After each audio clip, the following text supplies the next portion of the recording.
Hey everybody, it is I, your survivor buddy Gordon Holmes, here with the nerdiest thing you're going to do all week. It is the finale edition of the Survivor Power Rankings tier. And for the last time, it breaks my cold, dark heart to say this, but for the last time, I'm welcoming back the challenge rock star and strategy dynamo of Survivor 44. Doesn't get enough credit for that.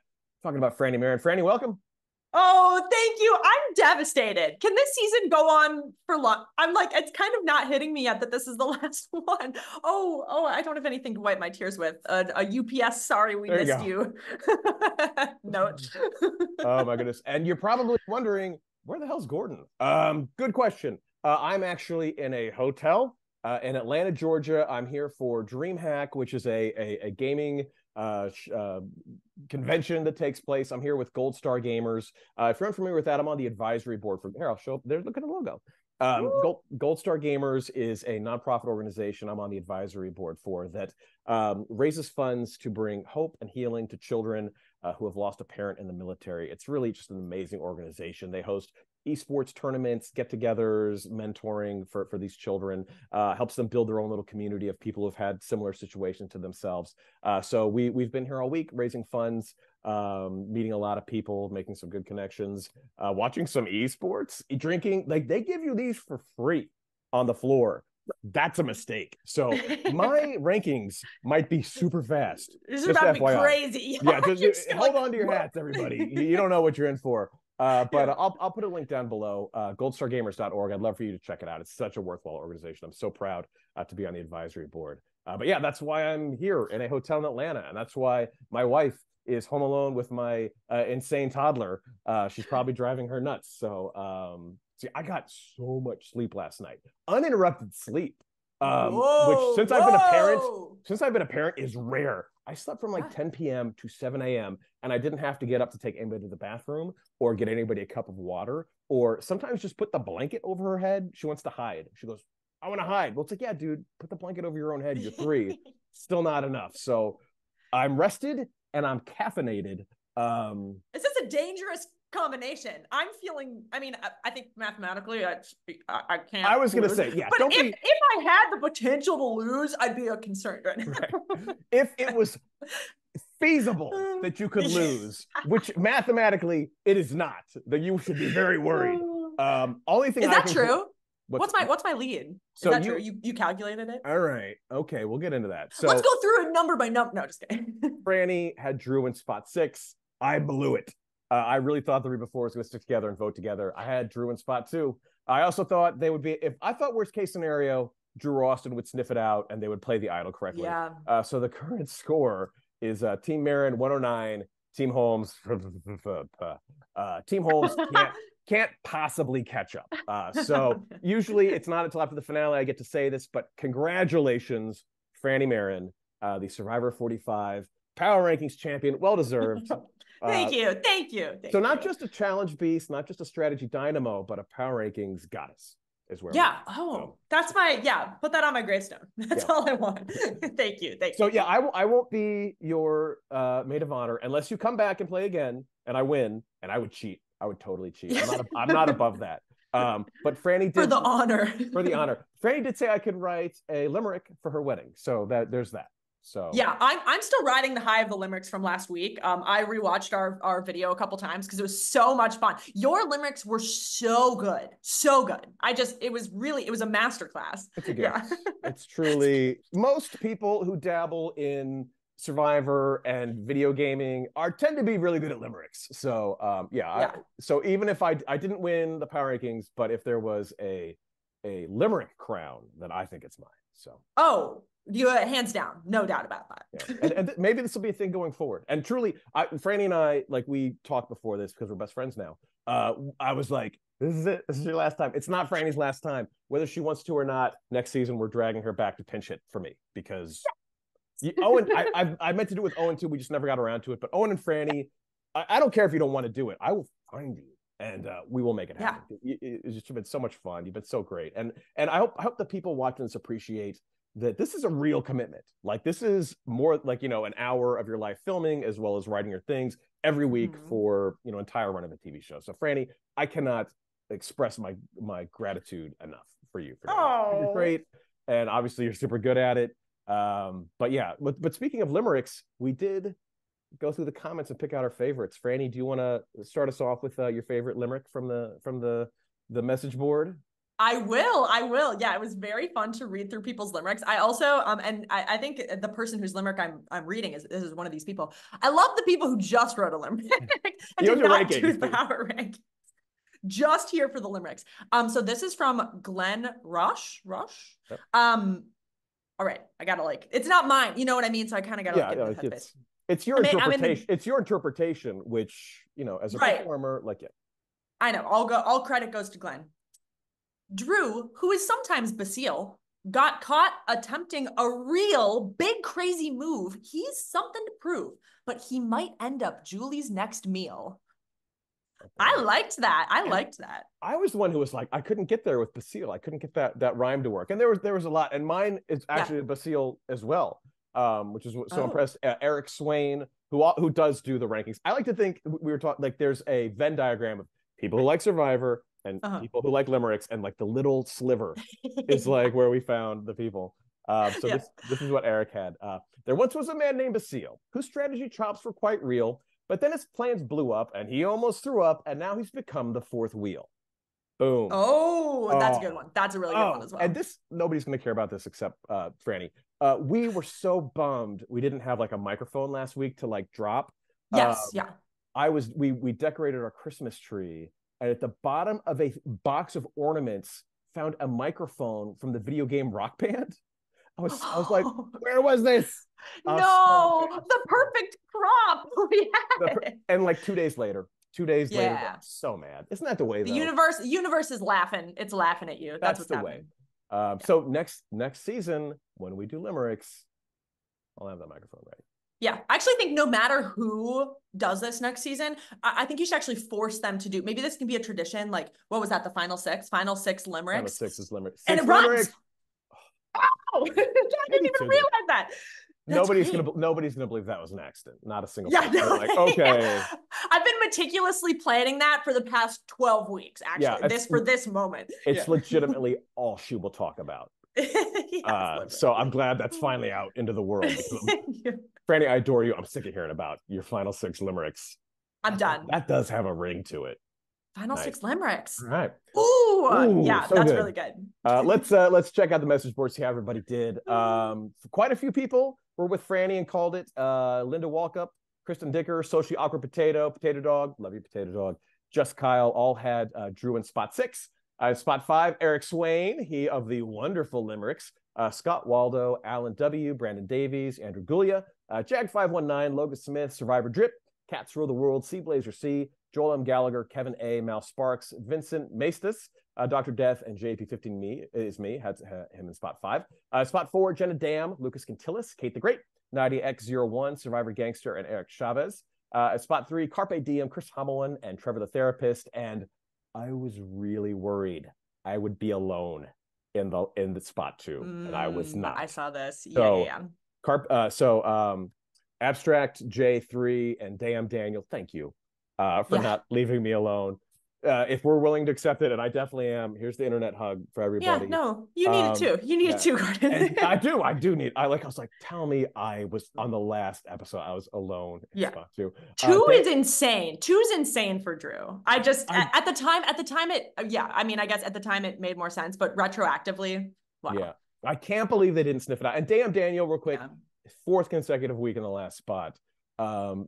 Thank you for hanging with us. Yeah. Next, first of all, you're gonna get them all right this week, and but next season, you're gonna ace it. I know you are. Yeah. Yes. Yeah. And let's talk about that. What a beautiful symmetry of the perfect parallel of Austin telling D and it costing him, and then D not telling Austin and her. It does not get better than that as far as what a life lesson for everybody involved. And I was going to talk about this when I got to her spot, but when I go to do pregame press, I ask these questions that some people hate. And that it's that I kind of want to get a baseline for how people are going to play. I'll say, how do you do when you're hungry? How do you do when you don't get sleep? Do you how do you perform when you're paranoid? Things like that. Just so when the game starts, we'll have a baseline for how they'll play. And I ask people, are you comfortable lying? And every person like legitimately says, I don't care. I'll lie to everybody here, but I'm going to cut throats and da da da da da, which is easy to say when you're talking to me. And these are 17 nameless people. You don't know their stories. You don't know their life. You don't know anything about them. But once you get to know somebody, it gets very different. So I always kind of want to set that baseline just to look back and be like, well, you said you were cool with lying and look at you now. Also, how do you feel being lied to, which is very different. Like it's a game. I get it. But then this is somebody you've told your life story to and somebody you care about. So it's very different. So Austin, you know, he put his relationship with Dee first and Dee did not. So what a moment. What a moment. What a moment. It gave me chills. Yeah, Dee is so incredible. And her acting, like I love that scene where Julie is saying, you know, Dee, can I have a minute of your time? And they walk away together and start laughing. It's so good. It's so good. And also the juxtaposition of Dee, who is doing this wonderful, you know, Oscar award-winning performance and is, you know, lying all over the place, swearing on her mother. And then Drew makes a comment like, there's no good actors in this tribe. Like all we had to do was lie to Julie for one vote. He's sitting right next to the person who did it. Yeah, and Drew also as well, I noted in his conversation with Julie where they were kind of talking about like getting the band back together the re before. Drew's a bad liar. Drew, I just feel like you can so tell that he was like, oh yeah, the band, yeah, we got to get the band back together. She's being really masterful right now. I love it. It's so much fun. Well, last week we compared it to Ozzy when they pretended he was voted out of his tribe and he's like, I'll get you, Cochran, or whatever. And like nobody bought it. Whereas they just didn't talk to each other, which is such a natural reaction to something like that. Like, I was so impressed with Dee this past week. Even being like, she's like, I think Julie's coming for me, which made sense because Julie, you know, if you write her name down, you're done. So just was super impressed with all of that. Also, Jake, kudos, finding an idol. Yes. Ranking this week, pretty challenging. I know. It really throws a wrench into things. I do want to know what play he did in college because I know. I was thinking about that. I was like, what underwear plays? My first thing was Rocky Horror. That was the first thing that came to mind. I did Rocky Horror 20 years and 20 pounds ago in community theater. I tell you, there is no diet quite like you're going to be naked or half naked in front of hundreds of people. I legitimately. Well, it was funny because when I did it. The stage manager, she's like, oh, I'm in charge of getting you ready. So like, I apologize in advance for this story. But like hair removal and fake tan and blah, blah, blah. And when they did it, they were like, we had a Rocky once who was really chubby. So we like drew abs on his stomach. Ha ha ha. And I was like, no. We're not doing that. I'm like, I crash dieted. I went to the gym 2 hours a night. I fake tanned. I looked like $1 million and I was miserable. But there is no motivation quite like you're going to be wearing gold underwear in front of hundreds and hundreds of people. So I'm dying. That one side comment that person made like drove your next. I was like, nope. No carbs for me. Oh God, I love that. It was off. I was like I said, I looked like $1 million and I got a lot of phone numbers because I was single back then.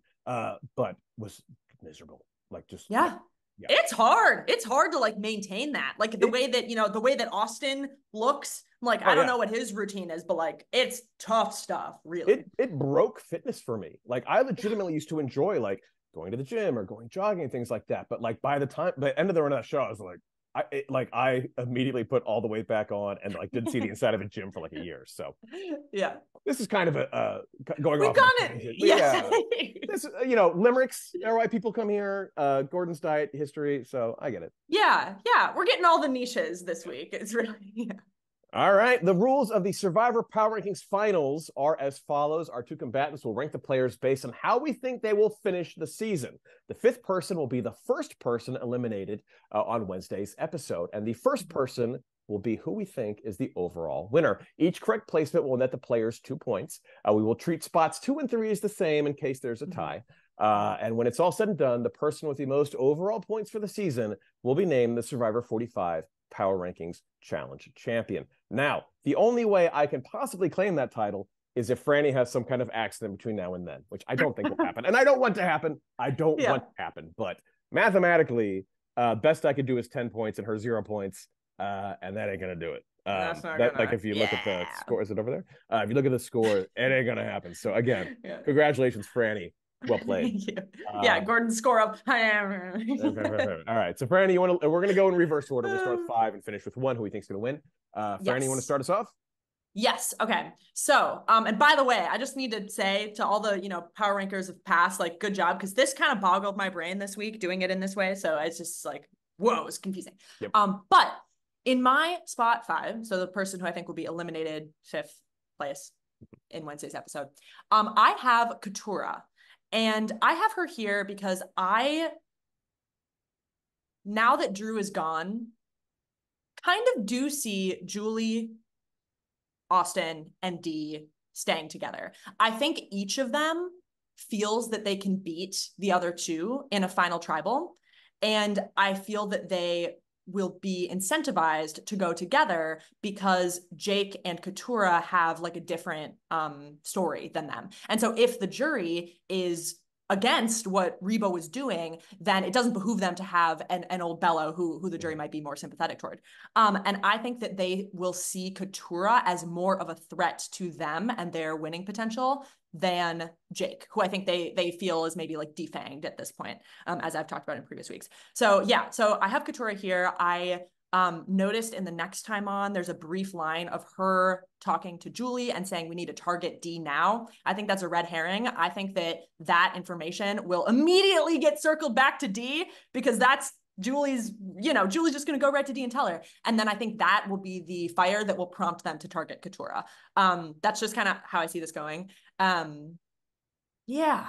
And I could also see Austin using, they found her this week searching for idols, like not a great look for her. I think that they're just aware that she's going to want to do something flashy at this point and we'll just want to get her out. Yeah. I would not be surprised if we have very similar rankings okay. this week, which is fine because, again, the Gordon winning ship has sailed. So never going to be the maid of honor at your wedding again, unless you play again. Unless I go back and do well. And yeah. It's part of the vision. Long con. Yeah. Go back and then win. Screw it. Just win the whole thing. Why not? And then come back and then I will cheat. I'm not above that. So I can be your maid of honor. But like I said, I have Katurah in spot 5 and Jake's underwear idol is messing things up as far as like what could possibly happen. I think he's gonna. He said it himself. I think he appreciates he needs to do something big. Drew made it sound like he was not at all afraid to go to the end with Katurah or Jake. So I think Jake appreciates he needs a big move, but he needs votes to do it. He can't do it all by himself. Hopefully everybody's learned that splitting the vote is a very sound strategy. So I think, once he lets somebody know he has an idol, which I think he would need to do to make this work, I think that immediately gets back to the now Reba 3. I think they're going to sniff out what happens, and he'll play his idol to save himself. And then I think Katurah, unfortunately, will be the one to go home. She'll be the one to pay the price, which means Jake will be the last Bello standing. And last week in my wonderful limericks, I said he wouldn't be. So that's kudos to him. No, I did say he would be the last Bello standing. You did say that. You did. The limerick's still in effect. Huzzah. The limerick magic. Right. So in spot 4, I have Jake. I think the Reba 3 is going to be locked in. I think Austin's going to be hurt that Drew was eliminated by Dee because like I said, he did for Dee what Dee was not prepared to do for him. I think he's going to be hurt, but he's come this far at this point. I don't think he wants to jeopardize what he has with Dee at this point. I can very much see a Julie versus Jake fire making challenge. And they hinted that Julie is very good at fire. Mama J's got some fire making chops. So I think Austin or Dee wins immunity. And then we get, and honestly, if Jake wins immunity, I wouldn't be surprised if he feels he needs to make a big move and challenges Julie and then loses. Yeah. So I think there's a lot of different ways that Jake loses at fire to Julie. So that's my spot 4. Yeah. Okay. So I'm going a little bit different here, but I see the vision. I also see a Julie Jake fire, but in my spot 4, I have Julie. I kind of think that she is maybe right now, it seems like she's being considered the biggest jury threat. And so I see a world where Jake goes to fire against her and wins. And that's kind of his like moment here. He finally gets something. I don't know. So I think that I'm thinking about like Final Four fire making. I feel like the based on what we've seen in challenges, those challenges are usually quite physical. I think Austin and Dee have a good chance to win that one, and I do think that they will take each other. I don't know. I just sort of this is more talking about my next pick, but Jake feels edit wise to me, and I'm trying not to like read too much into that. like he's being set up as a third place finisher, which is honestly mostly why I have Julie pushed down to 4 here. But yeah, go ahead. Oh no, I just feel like we had 3 tribals in a row, and I've said this before, and I adore Jake. We had 3 tribals in a row of Jake being like, "Please work with me," which I think is rough in front of the jury. I think that to me says he's not running the show, and now you've got Drew on the jury telling him, Drew claims to have saved Jake on several occasions. So I just think, again, I like Jake. I think he has a tough time in front of a jury. So totally. And I think like this week, he really tried to make a move, right? He tried to target Drew and told both Katurah and Julie not to tell Dee about it. They both immediately undercut him and go tell Dee. And so I think that just like at every opportunity when he is trying to make a move, somebody else exploits that and undercuts him. And I just like see this happening at Final Tribal if he gets there and him trying to explain this and him just being like kind of undercutted. So Well, but before we jump to the final 3, are we overlooking the possibility of a final 3 with all lawyers?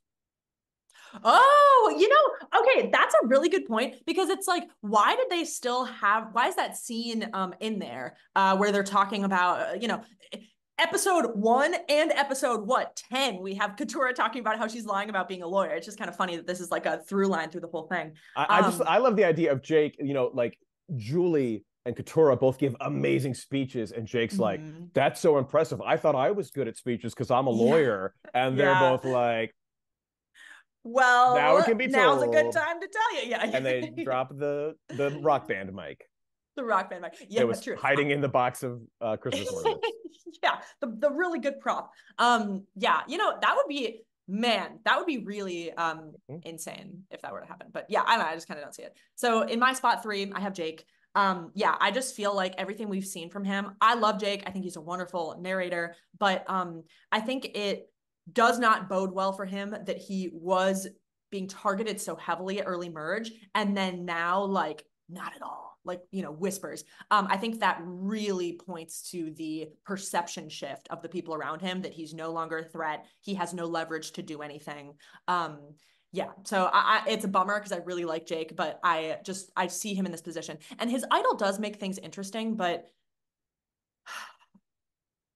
I don't know. I agree with you that I feel like he's going to tell somebody about it. And I think this goes back to what we saw this past week, like I just mentioned, where he shares a piece of information. He's trying to have a sense of control, make a move, and then immediately somebody undercuts him. So I don't know. I'm like not even that confident that the idol will do that much for him. And then also, honestly, this is kind of reminding me of, also, by the way, I love Heidi. I think she did a really great job. She played a good game.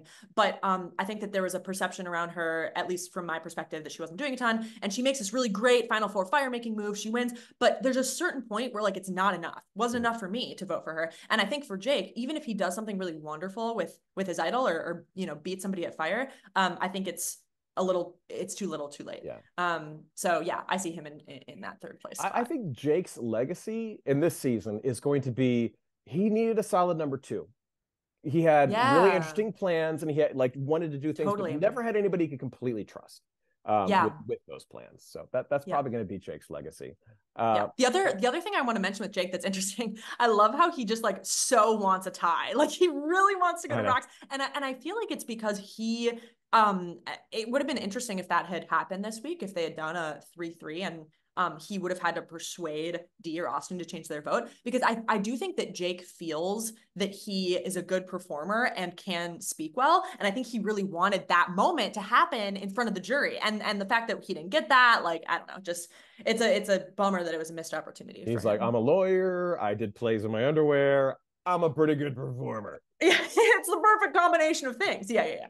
Oh gosh. But that's actually like really great second tier thinking of like, I can make this move, but I can, he's talking about making a move in front of the jury, which is something that Boston Rob was a big advocate of. That like, if you make a point, that like a really good point, make sure you give a side eye to the jury so that they associate that with you. So it's easier to show them what you're doing than to tell them what you're doing at the end. And of course you have to be able to tell them, but it's so much easier if they can see it along the way. And because juries do go into a final tribal with an impression of who they think is going to win, who they think they're going to vote for, and it's easier if you can confirm that as opposed to try to like overhaul their understanding of you. I think Dalton Ross from Entertainment Weekly made the point several times that like they should take the jury to the challenges. just because that is like instead of showing up with a necklace, Yeah. they can actually see somebody, competing and having that would have more impact than Yeah. necessarily things that happen at Tribal, which I think is an interesting Mm-hmm. case. Um, Mm-hmm. in spot three, I have Austin. I think last Mm-hmm. week killed Austin with the jury.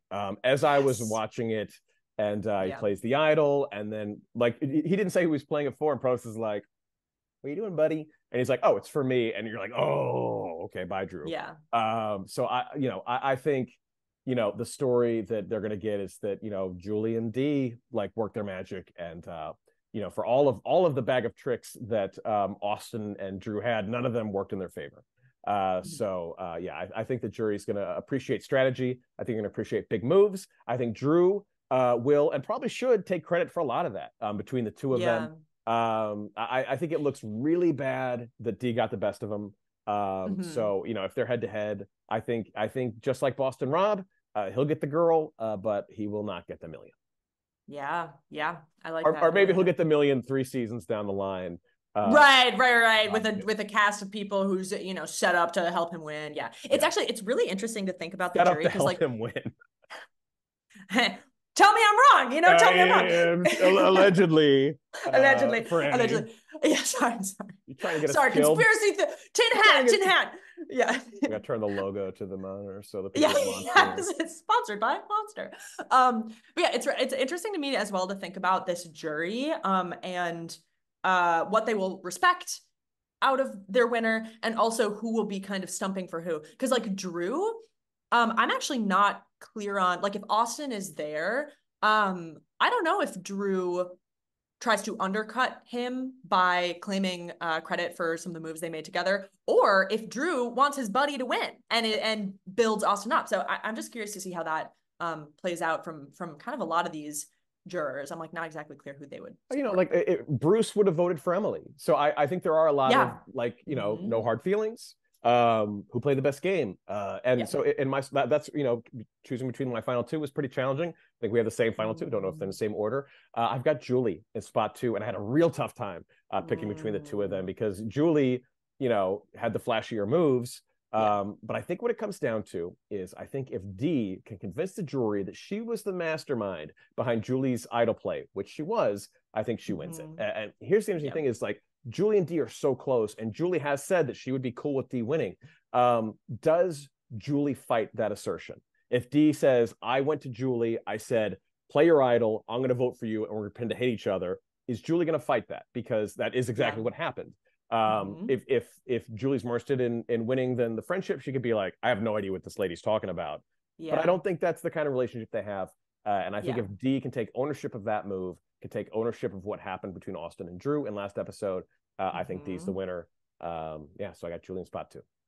Yeah. So, okay, yeah, I've got things a little bit different here. I would, by the way, love to see both Julie and Dee in the final because I think that, they've played the game very tightly together, but with slight differences. But there isn't one that is clearly above to me because, like you said, Julie is a little bit flashier, but then Dee is maybe more subtle, but has the, What? I think I said we have the same final two. We totally don't have the same. We know we don't. Yeah, I know. You said that. You landed Julie at 4. I totally forgot. Never mind. Yeah. No, I know. I was like, is he not paying attention? It's okay. Are you paying attention, Holmes? Are you so That's the up? third Are you monster so hopped talking. up on Monster Energy citrus flavor? It's delicious, by the way. Just FYI. Yeah, I've never had an energy drink actually. It's a good, I think that's a good way to live, I Frannie. would. Yeah, it's a good way to live. I think I like intrinsically have a lot of energy. I think I would just like, you know what I mean? I think it would be too much. So yeah, if you ever see me like, what happened to Frannie? Oh, she's over there and over there and over there. Yeah, she's actually broken the space time. She's in several places at once. So different final two. I have Austin in spot 2 here, and I think that, like you said, this week really, really hurt Austin in the eyes of the jury. Even, they don't even know the intricacies of what Dee did with him last week and now this week, but just seeing, 2 votes for whoever they voted for, Julie, and then all the rest of the votes for Drew, it's really clear that Austin was left out of that and just his face. And I was thinking about this, first of all, the fact that there's now a showmance immediately after Matt and I did our thing. Yeah. Okay, What are you whatever. guys trying to prove? What are you trying to prove? Ian I'm Austin, it's like, been done. it's been done. I know. I'm like, kind of like, there's a part of me, I'm joking, but there's a weird chip on my shoulder where I'm like, okay, what? You watched like 5 episodes of season 44 and you're like, this is a good idea now? I don't know. It just kind of makes me a little like, but I was thinking about it. And like, obviously Matt and I did not make it nearly this far, but like they never compared us to Rob and Amber, like never.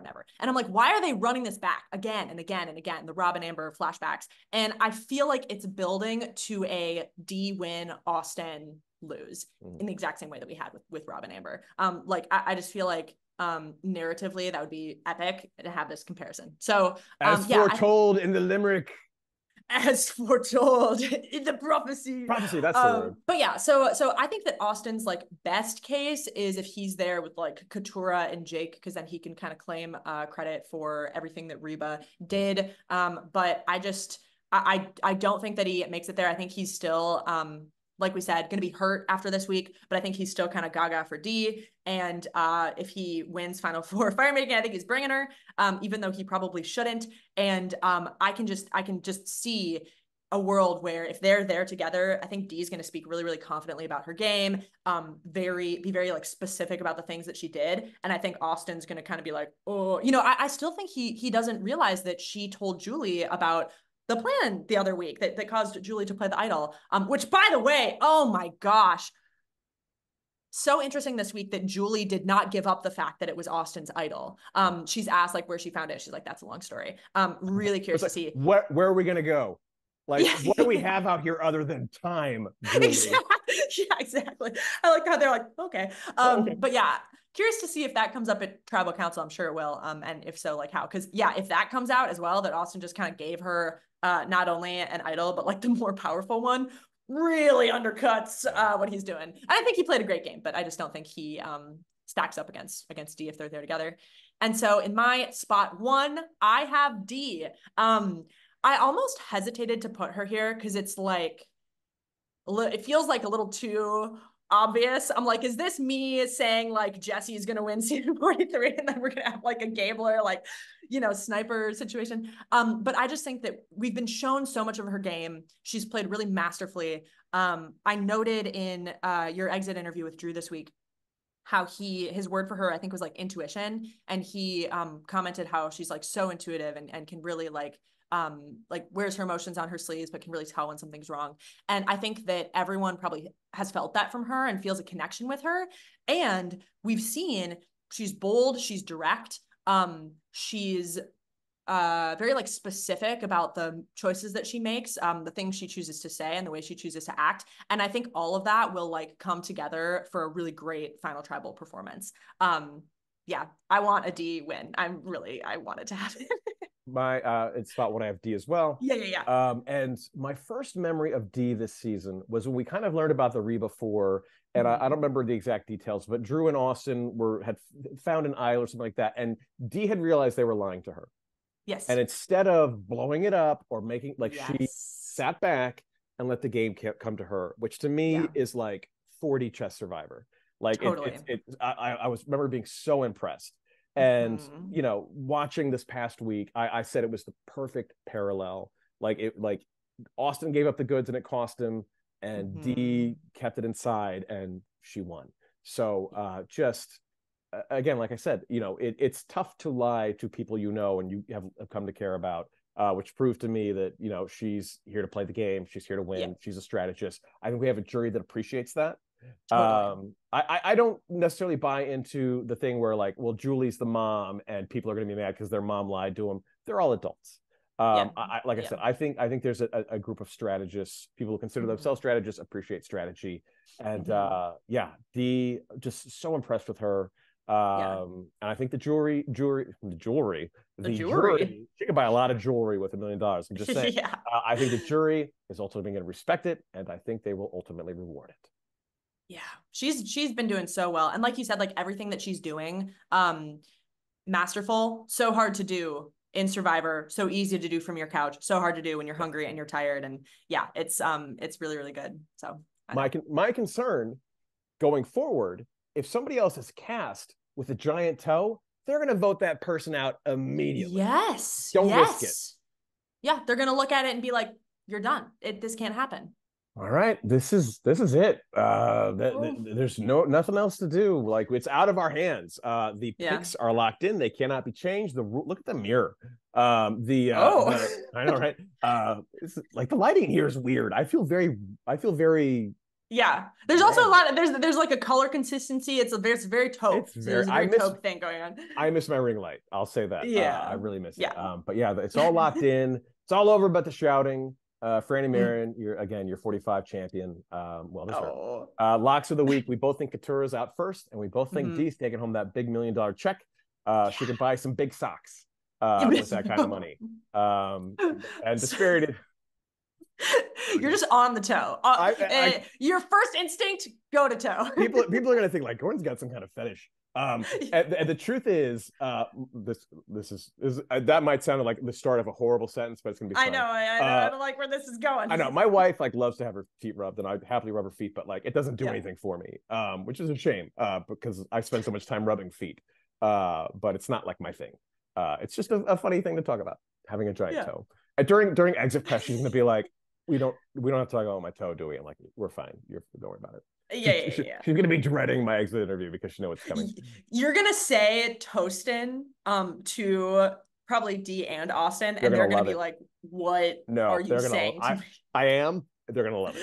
They're gonna love it. Unless like they hate each other now, and then they'll be like, "No thanks, Holmes." I know. I'm proud of my limericks. I'm more proud of Toastin. Just FYI. Yeah, you're promoting Toastin more than anybody's promoted anything ever. I keep ringing that bell, and like people say, "What?" I'm like, Toastin. Oh, okay, hilarious. Good job. Yeah, it's a good joke when you have to explain. The best jokes require like the best impersonations. You say the person's name as you're doing it. Yeah. But yeah. So the spirit of the week, who cares? At this point, it's a final five. It's not really a big deal. But yeah. So if you want to play along, please do. I love when I tally the names and see the same names all season. I love that. Like I love that you do this insanity with us, this nerdy thing. I get such a kick out of it. I love having you be a part of it. Real quick, again, goldstargamers.org. Check it out. I'll put a link down below. Graphic novel, The Bad Guy. If you want to check it out, if you want to support me, support the channel, it's hilarious and tear jerking, etc. That's a term, right? Tear jerking. Yeah, it's a tear jerking. That's a thing. I didn't make that up. I'll put the link down below. Apple cart, upset the apple cart. Did I invent that? Frannie, tell us about this D&D podcast. Yeah. Surviving the Dice Pod, the D&D podcast is up and running. I think we've got, at the time of this release, 4 or 5 episodes. And pretty soon here, we are recording our first little guest appearance episode. So pretty soon here, we will release our first episode with guest. Nice. It's a guest you're going to want to hear play D&D, because it'll be D&D unlike you've ever heard it before. So that's my little teaser. But you've heard so much D&D, but this is is going to be very different. It's on Apple Podcasts, it's on Spotify, it's on YouTube. Instagram is Surviving the Dice Pod. But yeah, you can find it anywhere you look. Yes, I'll put the links for that down below as well. Come back this Thursday. I'll have all of the final 5 for exit interviews. Frannie, again, I can't emphasize what a commitment this is. A, the time commitment. B, putting up with me. Very challenging. The worst part. Really difficult. Yeah. You know, if this had gone differently, I would be the maid of honor at your wedding. The stakes were high. Boy, did you dodged a bullet. Although, like I said, my maid of honor speech would have been limerick ridden, apparently. Limerick ridden. Tear jerking. Tear jerking, that's a real term. But again, I cannot thank you enough. Like it's weird because we start this thing and it's like, hey, this is this person I interviewed once and she's great. Let's do this thing. And now we're best friends. Like legitimately best friends. I'm going back to DreamHack right now to take pictures of a D&D booth because they have dice with liquid cores. Who knew that? Who knew? So I'm going to go hunting for a holiday present for my buddy Frannie at one of these booths. Yeah. And that's the nerdiest thing you're going to do all week. That's the nerdiest thing I'm going to do all week is be like, no, this D20, what is this liquid core? Is it harmful? Like if this thing cracks open, I'm not going to poison my buddy, am I? If I roll too hard, what's going to happen? Like you really need that critical roll. Hey, that's a term. That's a D&D term. I learned that Critical on the Role. podcast. I like the podcast, and I'm not a D&D fan. I don't dislike it, but I don't know much about it. But the podcast is great. And again, Frannie, thank you so much. Oh my God. Fantastic. You're coming back next season whether you want to or not. Just FYI. Whether you want to or not. Also, thank you, Gordon, for inviting me. This has been the highlight of my week for the past, 12 weeks. So much fun. So much fun. I'm just so glad I got to do this. I told Owen, I was like, you make Frannie do this. You convince her this is fun. You convince her I'm nice. And then he did it. He lied through his teeth, that guy, and I appreciate it. But Frannie's the best. And all of you, even if you don't do the rankings, if you check into this insanity every week, I adore you. You're all rock stars. So yeah, come back Thursday for the final 5, and then that's it for season 45 of the Survivor Power Rankings. Oh man. Normally we woo. I know, it doesn't feel like it didn't feel right. Woo. Woo. Woo question. Woo.